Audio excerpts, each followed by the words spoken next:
Hey, what's going on, everybody? Nomis J in the building, man. Look, I'm about to go ahead and get into it. Y'all can probably tell what this video gonna be about. Just wanted to talk to y'all for a minute. But first things first, I'll take a special shout out. I'm sorry I didn't get his name, but somebody at work today, man. I was at work. One of the guys came in visiting, doing a specific job for the building I work at. Noticed me and noticed I was part of DSA, so shout out to him, man. I'm glad you're a fan. Thanks again, man. Sorry I didn't get your name, but shout out to you. Now on to business, y'all. I'm just be real with y'all, man. I'm gonna be real with y'all. Look, I was mad yesterday, without a doubt. Honestly, the outcome of the game was not good at all. It was not good. It really wasn't. And you know, the thing is, it's sad because all today I could think about, even last night, the game wasn't really that bad.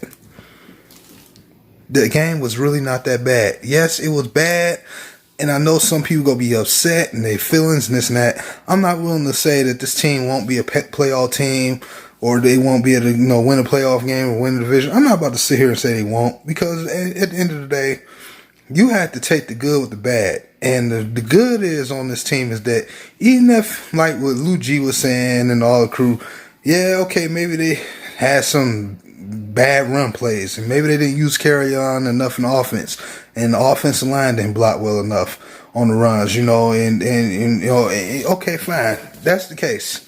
But the point is, they still handed the ball off 30 times. That's what he's saying, and a lot of us probably didn't even notice it. At one point, I admit that I probably didn't notice it. If he did, they handed off the ball 30 times. If that's the case, we probably didn't notice it. But here's the thing. Even if that's the case, okay, you say we go out there and we try to play not to lose, and we, instead of playing to win. My problem is this. We were winning that game effortlessly. We were not playing our full playbook on that offense. We did not expose our full playbook. I feel like it was still kind of vanilla. I don't think, you understand this. When you implement a new offense and you just joined the team, you're not going to still explode your whole playbook in the first game of the season. It takes time for everybody to get their coordination right and get used to it. Man, and if I'm right that even if he's right and they just didn't open up the playbook enough and do certain things right, that offensive performance, I don't care what nobody said, that performance by the offense was still far better than the last 5 years we dealt between Joe Lombardi all the way up to Jimbo Cooter last year. I'm sorry, you have to be a complete fool not to say that was the case. Like that. The fact that we were handing the ball off in the tight ends, didn't it feel weird watching TJ Hawkinson make catches yesterday, and breaking a record as a tight end when we have not had a tight end in I don't know how long? Didn't it feel kind of odd? It felt new. And it felt new to see the Lions continue with the run game, and people were complaining about the 2 third down runs we had. I think it was probably more than that, but we ran the ball on third down. I wasn't mad about it. Despite not getting the conversion, I wasn't mad about it because last year, we were complaining about that. Why not, if it's 3rd and 1, why not run the ball? Change it up, mix it up. We doing all these wide receiver screens, bubble screens. Change up, run the ball on 3rd and short inches. Run the ball on 3rd and 2. Take a chance. Now we do it, and on successful, now we're complaining. You know what I'm saying? I understand that's the first game of the year, but if we were supposed to lose a game, y'all have to understand this too, man. Kyler Murray, they had an article out. I didn't completely read it. They were sitting here saying like, oh, Kyler Murray and Kingsbury are going to be a very fun duo. Well, okay, first of all, that's a lie. Did y'all not watch what I seen? I seen a bunch of 3, 4, 5 yard passes. Yeah, I know he had a couple of 30, 40 yard bombs down for Larry Fitzgerald. But I'm sorry, Murray did not wield that team back in the game. Let's get that right. That was Larry Fitzgerald, man. He took them guys. If you watch Murray the whole game, him and the coach was sitting there looking exactly the same the entire game. Nobody could will each other. That was Larry Fitzgerald. You think, honestly, ask yourself this, Lions fans, do y'all think the Cardinals are going to do this every game and put Fitzgerald and spread him out wide downfield deep for Kyler Murray to get him? They'll probably do it sometimes, but they're not going to do this like he's some young guy no more. They're just not going to keep going to him and make him a 1,500 yard type receiver or 1,000+ yard receiver. He is not probably about to keep doing that. He is getting older and older. You're going to get him hurt doing that. let's be real. That's why they drafted those young boys they drafted, but one of them got hurt, if I'm correct. And I think it was the one, I can't think of his name. Don't even get me try to remember it. But yeah, I think he's like 6'6". I think they drafted him, and I think he got hurt or something like that. So my thing is, okay, yeah, we gave him opportunity, but y'all got to remember the offensive line collapsed twice and allowed Stafford to get sacked in two in particular times where he coughed up the ball. One was right off the interception we got, and we gave it back up to him immediately. And another one I think was in the second half, before the end of the half. You can't cough up the ball like that. Yeah, and I'm not blaming that one on Stafford, but the offensive line has to keep people from penetrating like that. Man, this guy trying to make plays, y'all, you know what I'm saying, get us downfield for a score. Y'all have got to protect the quarterback. You know what I'm saying? And the offensive line was very suspect, in particular Taylor Decker. So it's like, I'm not, and then the defense too, they said wasn't getting enough pressure. And I have my mixed feelings about that as well, because look, we've seen the Lions do this with rookie mobile quarterbacks. When they like to try to run, I feel like the Lions, I'm not making excuses. I'm not trying to make this not sound any sense, but I do feel like that the Lions somewhat intentionally try not to come at full force and bring pressure. I don't know why I feel like that, and I could be way wrong. You can disagree with me, that's perfectly fine. But I feel like they intentionally did not try their best to get pressure late in the game. And I feel like it's because they wanted, if they were going to cough up the lead, if they were going to lose, or if they felt that they were best chance to survive would be to make Kyler Murray beat him with the thing they were beating him with earlier, and that's his arm. He was horrible in the first half with his arm. He could not get a pass without being batted down. He was scared. He was like a frightened child. They were trying to make him stand there in the pocket and see if he can make a play downfield. They were trying to make them play to their pass defense. And the secondary did their thing for the most part until Larry Fitzgerald got going. And they made a couple bad tackles on Christian Kirk that I felt that should have been for a loss.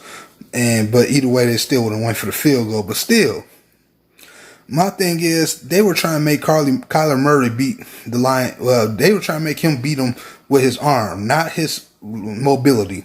See, it's different. You've seen the Lions in the past where they allow a young quarterback that shouldn't beat him, use his mobility to be like an escape artist and kind of gets a bunch of yardage consistently in the game, and then all these little dink and dunk plays coming out the pocket because we just fall. You know how the Lions would normally fall for that type of thing? Well, the Lions, to me, it seemed like they were trying to load the box up, make the coverage be the strongest, so that way they can make him mess up in the air game. So if they try to go to the run, maybe that D-line could probably get to him. But the problem was he kept going underneath from those short passes. 5-yard pass here, 5 yards pass there. And then they try to use his little fakes and little gimmicks that they kept trying to run on us, to try to stall us and, kind of make us jump. That's what I felt like they kept doing. They really got away with because we were tired too. And it's 101 degrees outside. I don't care what you say. You out there in 101 degree weather, I don't care how well you train, you are going to get tired. Especially if your coach decided to call a timeout. Whoever fault it was on that timeout, whoever messed up, they messed up on that one bad. It's not even that the fact that it looked like it was going to be a touchdown. The fact of the matter is, we were wearing their defense down. It was 3-something minutes left, and you give a timeout and give them an opportunity to collect some breath, and then we go for a shot downfield. I did not like that. The Lions, to me, were slow burning the game away. They had the first. I knew they could get the first down. I just was that confident. They were breathing, man. I seen them.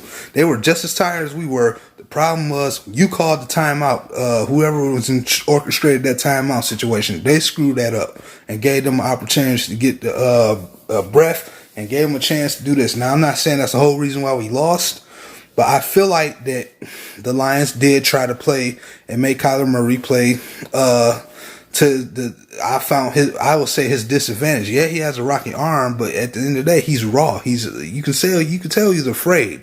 Larry Fitzgerald willed that entire offense in the game with the help of that defense. He willed them in. And I just don't feel like the Lions are going to just lose based off this one game. Yeah, Phillip Rivers, is a more experienced quarterback, so, he's more the real deal right now. But I still feel like we can manage that game and win it. I seen too many positives, man. With the fact that they even took the runs, that they ran the ball despite not getting much yardage out of it. And if you say the run plays weren't that good, I say the offensive coordinator may not be trying to open up his whole playbook yet. It's too early. You got to give it time for everybody to settle in. And the defensive line was missing Deshaun Hand and was missing Jared Davis in the linebacking core, who definitely can bring some pressure when it comes to getting after the quarterback. He can definitely speed up in there. So imagine if you got Devon Kanara coming off that edge and scaring the guy to go to left. Imagine if you come straight up the middle if he get an open spot. Jared Davis. Not to mention, and if he try to run away to the other opposite end, guess who they're waiting on? Deshaun Hand. Trey Flowers. That's why Trey Flowers probably got overblocked. They was blocking the heck out of him because, you know what I'm saying, we were missing a couple pieces. Not making excuses, but I said it earlier, I still don't feel like the Lions put their full effort trying to bring pressure. I felt like that was strategy. I felt like they were trying to be more coverage wise. A lot of guys down and do this and that and the third, and they just went for those short passes and took advantage of us being tired. I think that's how that happened. I think the buzz will work out. I know by now Patricia is going to make adjustments. I have a real strong feeling about that. I really feel like he's going to make adjustments. I got to see what he's doing. I just can't give up on the team just yet. I know why I'm making this video is not the most popular thing to talk about. Everybody wants to give up on the Lions and throw them in the garbage now after all the hype. But at the end of the day, our tight end just broke a record. We just, even without getting much yardage, we actually had a balanced offense. And the defense is starting off way better this game than it did this time around last season. I'm waiting for the middle of the season before I give this team a full bad judgment and say it's over. It's been many teams that started off the first game or so ugly, and then turn around like everybody. Nobody believed that Dallas was going to the playoffs last year, let alone win a playoff game. Nobody could have ever guessed that. They didn't start all too good. They had one hot game against us. Then it went back to looking bad. And then before you know it, eventually they teeter-tottered in and out or winning, lost, win, lost. Then before you know it, they made a trade for Amari Cooper. Then they started winning. And guess what? They went to the playoffs and won a playoff game. Now, if they can do that and our quarterback supposed to be better for Lions fans and said Stafford better than Dak Prescott, I wouldn't be mad at you at that. Why the heck we can't do it? Why, just simply because we the Lions? Nah, I think the system on both sides of the ball worked. The offensive system worked. The offense, you just got to give it time. The fun fact, Darrell Bevel's system on offense never starts off hot anyway. He never starts off strong. Their offense never starts off on fire. They had to take him into jail under Seattle. Even years they had to figure out all the bugs and kinks. So you gotta give his playbook is real up and down. Got a lot of good and got some bad with it. You gotta give his playbook time to jail, man. He ain't just gonna throw all the plays on you at once. So wait and see before we just all assume like, oh, this is gonna be a bad season. Look how he play called and this and that and third. Give a man a chance, man. It's on one game with his first new team, man. With his new team. Let's give it a chance, okay? Sorry, this is a long video. But I just had to get some things off my chest. I'm still not off the bandwagon yet. I'm waiting to see for that. And yesterday's game was not enough evidence for me. So I'm going to leave it at that. Made this long enough, man. Look, shout out to all the video makers out there, all the fan groups, all the Detroit sports groups, man. Look, man, let's be patient. Salute to our quarterback, man, for being a trooper out there, man. Definitely. He can't get enough credit to me if you ask me. He deserves more credit than what I gave him. But leave in the comment section, man, how y'all feel, man. Be respectful. None of that negative bull crap, man. Just leave in how you feel, man. It's boy Nomis J, man. I'm out. Peace.